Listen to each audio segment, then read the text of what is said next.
Lecture du livre du prophète Jérémie. Parole du Seigneur adressée à Jérémie. Ainsi parle le Seigneur, le Dieu d'Israël. Écris dans un livre toutes les paroles que je t'ai dites. Ainsi parle le Seigneur. Sion, incurable est ta blessure, et profonde ta plaie. Nul ne défend ta cause pour qu'on soigne ton ulcère. Pas de remède pour le cicatriser. Tous tes amants t'ont oublié, aucun ne te cherche. Oui, comme un ennemi je t'ai blessé, sévère correction. Sur la masse de tes fautes, tes péchés n'ont cessé de s'accroître. Qu'as-tu à crier à cause de ta blessure? Ta peine est incurable. Sur la masse de tes fautes, tes péchés n'ont cessé de s'accroître. C'est pourquoi je t'ai infligé cela. Ainsi parle le Seigneur. Voici que je vais restaurer les tentes de Jacob. Pour ses demeures, j'aurai de la compassion. La ville sera rebâtie sur ses ruines. La citadelle sera rétablie en sa juste place. Les actions de grâce en jailliront avec des cris de joie. Bien loin de diminuer ses fils, je les multiplierai. Bien loin de les abaisser, je les glorifierai. Ils seront comme autrefois. Leur communauté se maintiendra devant moi, car je punirai tous ses oppresseurs. Jacob aura pour maître l'un des siens, un chef qui sera issu de lui. Je lui permettrai d'approcher, et il aura accès auprès de moi. Qui donc, en effet, a jamais osé de lui-même s'approcher de moi, oracle du Seigneur? Vous serez mon peuple, et moi, je serai votre Dieu.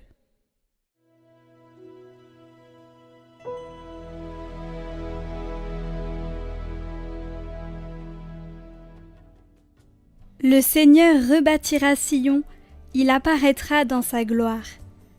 Les nations craindront le nom du Seigneur, et tous les rois de la terre sa gloire. Quand le Seigneur rebâtira Sion, quand il apparaîtra dans sa gloire, il se tournera vers la prière du spolié, il n'aura pas méprisé sa prière. Que cela soit écrit pour l'âge à venir, et le peuple à nouveau créé chantera son Dieu. Des hauteurs, son sanctuaire, le Seigneur s'est penché. Du ciel, il regarde la terre pour entendre la plainte des captifs et libérer ceux qui devaient mourir. Les fils de tes serviteurs trouveront un séjour, et devant toi se maintiendra leur descendance. On publiera dans Sion le nom du Seigneur, et sa louange dans tout Jérusalem. Au rassemblement des royaumes et des peuples qui viendront servir le Seigneur.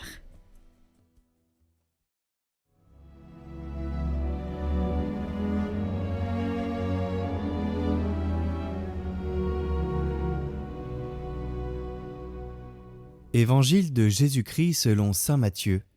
En ce temps-là, des pharisiens et des scribes venus de Jérusalem s'approchent de Jésus et lui disent « Pourquoi tes disciples transgressent-ils la tradition des anciens ? En effet, ils ne se lavent pas les mains avant de manger. » Jésus appela la foule et lui dit « Écoutez et comprenez bien, ce n'est pas ce qui entre dans la bouche qui rend l'homme impur, mais ce qui sort de la bouche, voilà ce qui rend l'homme impur. » Alors, les disciples s'approchèrent et lui dirent « Sais-tu que les pharisiens ont été scandalisés en entendant cette parole ?» Il répondit « Toute plante que mon Père du ciel n'a pas plantée sera arrachée. Laissez-les, ce sont des aveugles qui guident des aveugles. Si un aveugle guide un aveugle, tous les deux tomberont dans un trou. »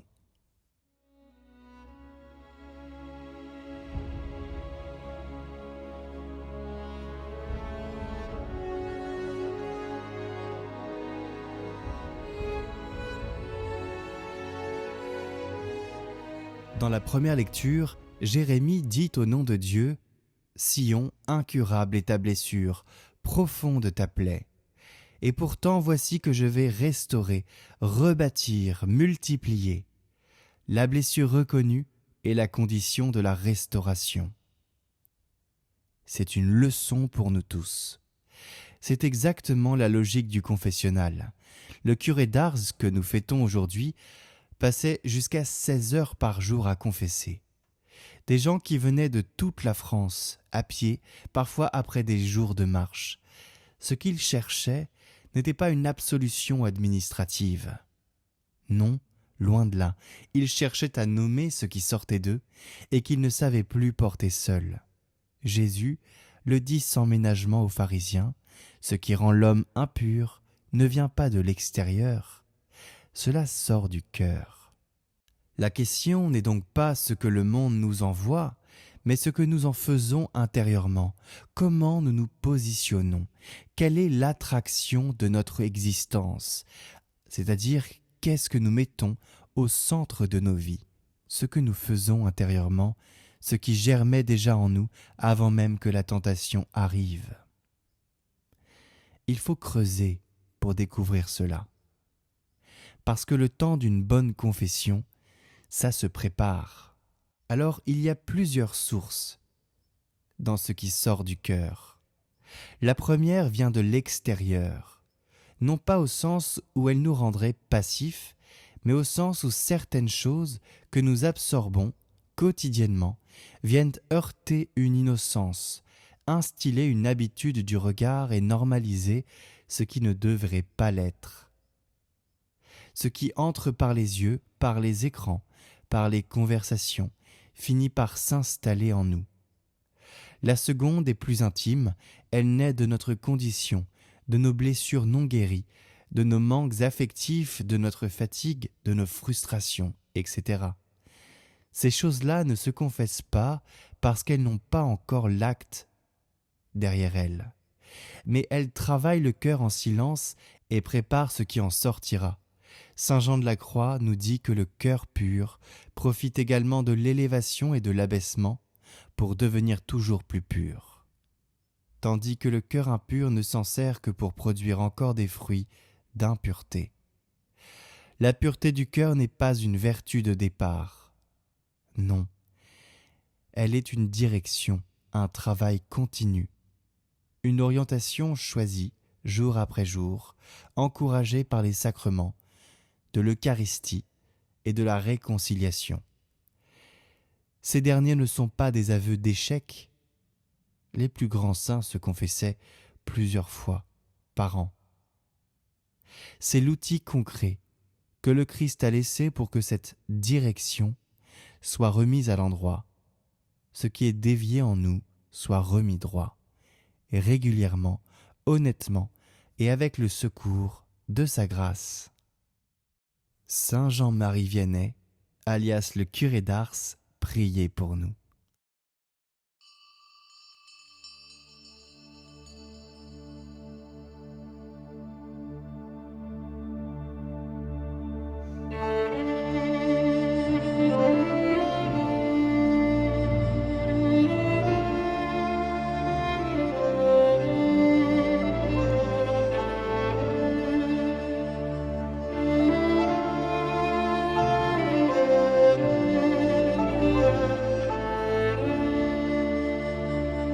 Seigneur, oublieras-tu pour toujours?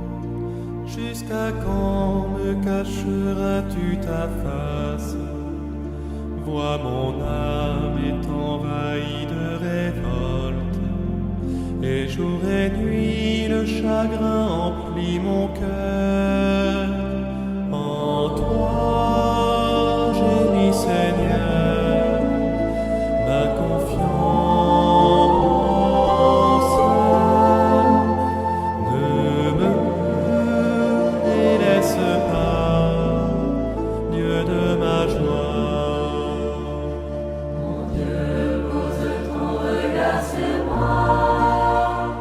Réponds-moi, illumine mon visage.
Tout de suite, votre parcours d'été, l'art d'aimer Jésus.